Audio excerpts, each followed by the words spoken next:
Everything you think you know about the Great Library of Alexandria is probably wrong. It wasn't destroyed in one epic fire. The real story is actually way sadder.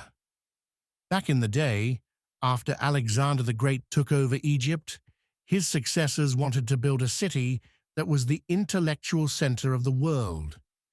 Their big idea was a universal library to gather all the knowledge on Earth. This wasn't just about books. It was about soft power, making Alexandria the most prestigious city ever. They had agents with massive budgets who went to book markets in places like Athens. But here's the wild part.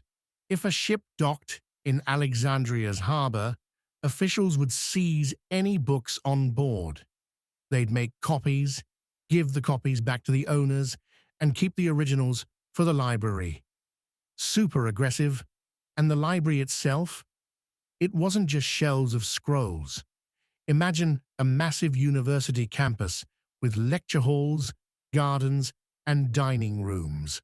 The scholars who worked there were paid a ton and didn't have to pay taxes, so they could just focus on thinking big thoughts. We're talking about geniuses like Eratosthenes, the guy who calculated the Earth's circumference with stunning accuracy. He worked there. The poet Callimachus even created one of the first ever library catalogues, called the Pinnaces, just to keep track of everything. So what happened to it?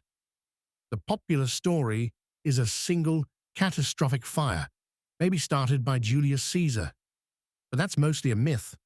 The truth is, the library died a slow death. Over centuries, political leaders just stopped caring. Funding dried up. Scholars lost their patrons. Sure, there were probably some fires and damage from wars along the way, but it wasn't one single event. It was a long, slow decline from neglect.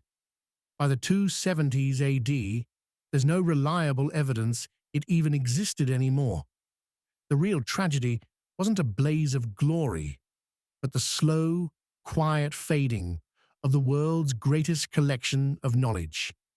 We lost countless works from Plato, Sophocles, and ancient scientists, not because of a dramatic fire, but because people simply stopped valuing them.